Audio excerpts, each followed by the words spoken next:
reviews, and we appreciate it. But we're here for a different reason. It's called Operation Summer Heat, which is an appropriate term in light of what we're doing. And early yesterday morning, I returned from the Middle East, where we celebrated a historic agreement to end years of suffering and conflict. Amazing. Every country came together. I mean, even the enemies came out and totally endorsed it. Everybody. I've never seen anything like it. Nobody's seen anything like it. And just as we are forging peace and stability abroad, we're also restoring peace and safety and stability at home.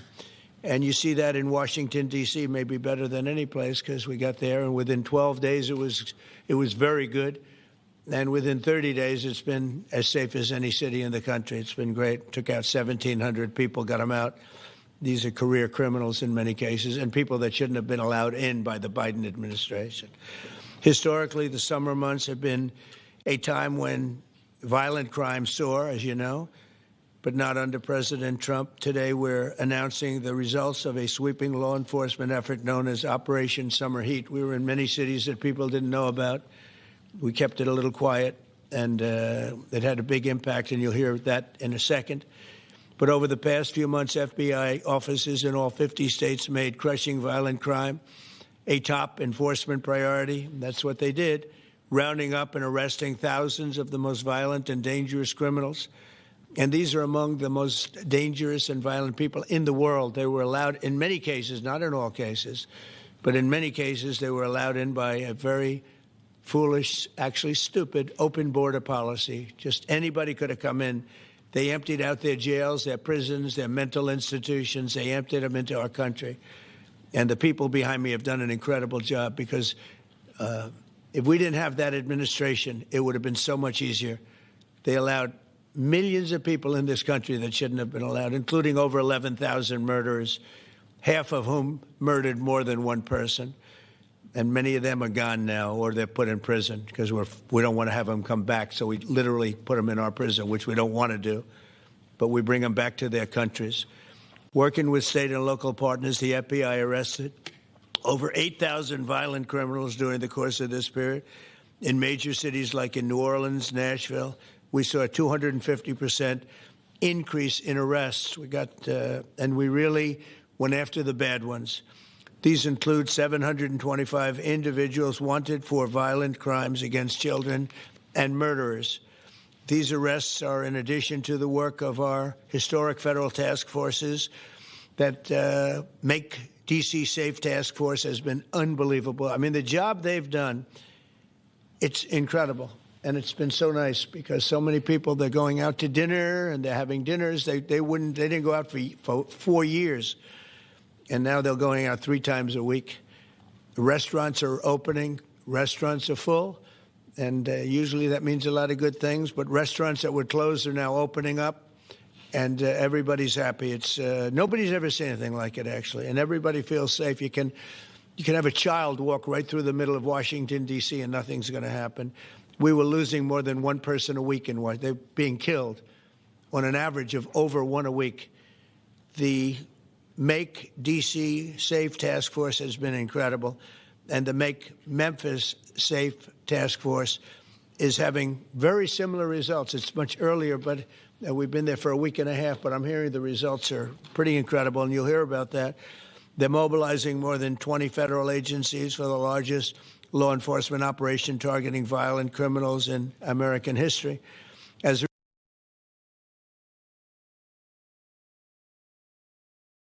last year, and it was the safest and most peaceful summer in 2 decades. And honestly, we haven't really even gotten going yet. If we didn't have to fight all of these radical left governors, we could have had Chicago taken care of, as an example.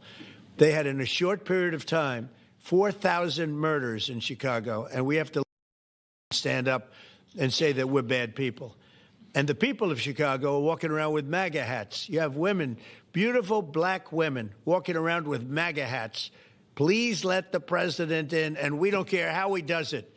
They're not interested in National Guard or Army, Navy, bring them in, Marines, bring in the Marines. They just want the crime to stop. And more so because of the success that we had in D.C. I think if we didn't have that success, nobody would even believe it. So I want to congratulate all of the incredible law enforcement professionals joining us today, especially Attorney General Pam Bondi, who's terrific, Deputy Attorney General Todd Blanche, who is a fantastic legal talent. He really is. He's a great guy, too. And, of course, FBI Director Kash Patel. They have worked so hard on this and other things. Since the start of the administration, the FBI has arrested over 23,000 violent criminals, more than double the number arrested in the final year of the Biden disaster. The FBI has also destroyed or severely disrupted more than 170 organized criminal enterprises and gangs, 1,600 of the most violent gangs, and confiscated over 6,000 illegal firearms. And they've tracked down and arrested 4 fugitives on the most wanted list, 4 of the most wanted. Actually, 2 of them were the most wanted fugitives in the world.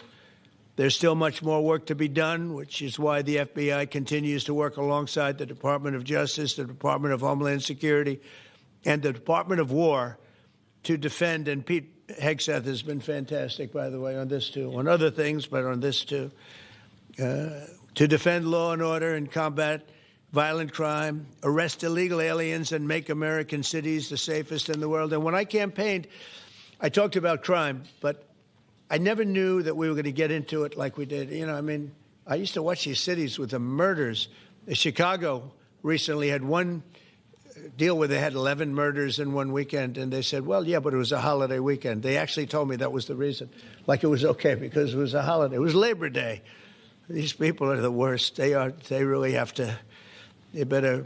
I tell you what, the people in Chicago and the people in places like that can be fixed. At some point, it gets to where you can't fix it anymore. It's too far gone. And we have some cities like that. But these are great cities that can be fixed. I'm going to be strongly recommending, at the request of government officials, which is always nice, that you start looking at San Francisco. I think we can make San Francisco. There's one of our great cities 10 years ago, 15 years ago, and now it's a mess. And we have great support in San Francisco, so I'd like to recommend that for inclusion, maybe in your next group. You'll get great support. Every American deserves to live in a community where they're not afraid of being mugged, murdered, robbed, raped, assaulted, or shot. And that's exactly what our administration is working to deliver. I didn't realize I was going to make this such a big factor in the administration. I didn't really campaign. I campaigned on crime, but I never thought we'd go into every city and take a really safe city that we've all been living with for years and make them safe. And now it's like a passion for me, and it's a passion for the people behind me. So I didn't get elected. I did get elected for crime, but I didn't get elected for what we're doing. This is many, many steps above. And I want to thank Stephen Miller, who's right back in the audience right there. I'd love to have him. I love watching him on television. I'd love to have him come up and explain his true feelings, but maybe not his truest feelings. That might be going a little bit too far. But, Stephen, thank you for doing an unbelievable job. And the people of this country love you, I'll tell you, and they love what you say about crime and stopping crime. So now I'd like to ask Director Patel to say a few words, and then Pam and Todd also. And I just want to congratulate them. This is an amazing thing. And we're just at the start. We're going to go into other cities that we're not talking about purposely. We're getting ready to go in. And when they go in, like Kash, as an example, told me that people didn't even know. 5 months ago, they went into Chicago, and they started doing a lot of work in Chicago. And we brought the numbers down a little bit.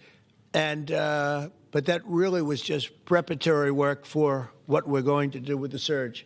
We're going to have a surge of strong, good people, patriots, and they're going to go in, they straighten it all out. So a lot of these cities we're already working on, but we don't do it with a big flavor. But in a little while, you're going to see some numbers that you're not going to believe. And I think you'll probably start with Memphis, because I'm hearing the numbers are much quicker than we even thought possible. But again, D.C. it speaks for itself. Chicago is going to be okay. We're going to save Chicago.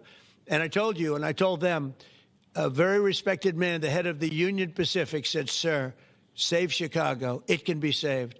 And the way he said it, it was like, can you believe it? We're trying to save Chicago. But I understood exactly what he wants, and that's what we're going to do. We're going to save all of our cities, and we're going to make them essentially crime-free. like other countries have crime-free. If you go all over the world, you go to the world, you hear Afghanistan and you hear all these different places, our crime in certain cities is worse than anything they can even imagine.